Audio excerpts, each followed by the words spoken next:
Hi everyone, and welcome to Sports Watch. If you like the content, please press the bell icon for further notifications and like, share, and subscribe to the channel. UFC 306 at the Sphere was a spectacular event. It was a once in a lifetime experience. In the main event, Merab put on an absolute dominant performance over 5 rounds against Sugar Sean O'Malley to become the new bantamweight champion of the world. He should have won 5 rounds to nil, despite the judges trying to rob him by giving 2 rounds to O'Malley. Merab won unanimously on all the cards.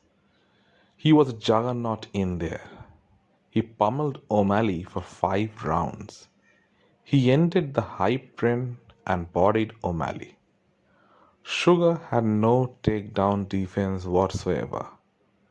Merab took him down at will and landed heavy ground and pound. He was heavy on top.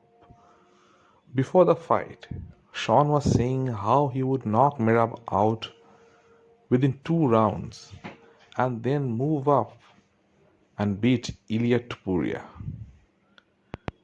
And also, he's the biggest star in the UFC. Well, he was royally humbled tonight. His TikTok coach, Tim Wells, didn't have any instructions to change the course of the fight. After O'Malley had managed to win a controversial fight against Peter Yan, people thought he would have worked on his wrestling defense. It was worse than Conor against Khabib. He had no clue on the ground. Merab ragdolled him, didn't slow down once during the fight, even kissed O'Malley on the back of his neck while having him in a front headlock. Such was the confidence and audacity of Merab. He had waited for his turn forever and was overlooked and humiliated by Sean. In the fight, it was the other way round. Sean had no place to hide. His shortcomings were there for everyone to see, that too in high definition. O'Malley was huffing and puffing between the rounds. The wrestling had definitely worn him out. In between rounds, on the stools, he was gasping for breath. His best round was the fifth, where he hurt Merab with a kick to the body. Herb Dean tried his best to back Sean into the fight.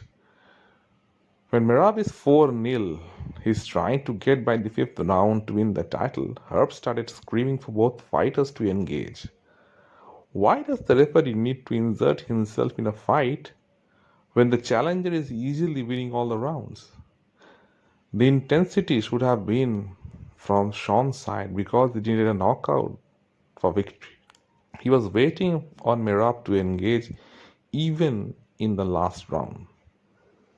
The O'Malley juggernaut has come to an end. People shouldn't forget that this is the fourth ranked opponent that O'Malley has ever fought. He was hyped to the title. Joe Rogan and company did a huge job of hyping him up, and today he was brought back down to earth. Merab is now the UFC bantamweight champion. He fought like a machine. It couldn't have happened to a better person. He struggled, he kept on winning, waited for his turn almost for eternity, and when it came, finally he made a statement and derailed one of the biggest hype jobs in the UFC. The co-main event was also a one-sided fight. Valentina Shevchenko put on a wrestling clinic of 5 rounds over Alexa Grasso and won back her belt. It was an impressive performance given Shevchenko is 36 and well past her prime. It's mental to think that an elite striker like Valentina could win a fight by grappling for 5 straight rounds. It wasn't the most entertaining fight, but Valentina nullified the threat of Grasso on the feet and took the easiest route to victory. It was evolution from Shevchenko, and the opposite from Grasso. She was found wanting. She just didn't know how to get in range.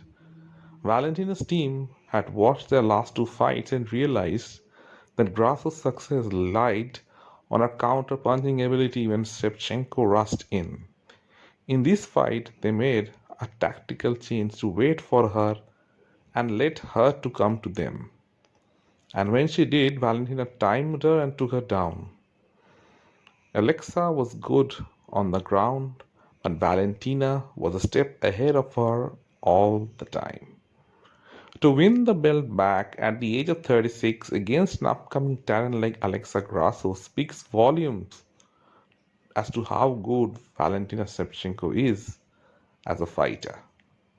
The night also belonged to Diego Lopez, the newest star in the UFC. He put an exclamation mark with his performance against Brian Ortega. He put an absolute beat down on Ortega. The difference in power was evident. In the first round, within the very first few minutes, he dropped Brian on his back. He has fast hands and doesn't pull his punches. He was not afraid of jumping into Ortega's guard. His leg kicks were brutal. He chewed up Ortega's left leg. Lopez always tries to go for the finish. Despite being ahead in the third round, he was swinging his punches and trying to end the fight. That's why he's entertaining. He was talking to Brian during the fight as well. He wasn't overawed by the occasion. Coming into the fight, he was ranked number 13 in the world. And after the fight, he's ranked number 3. It was a great display of fighting from Diego Lopez. He's definitely a star for the future. UFC Noke was a success. The fights could have been better, but the experience was surreal.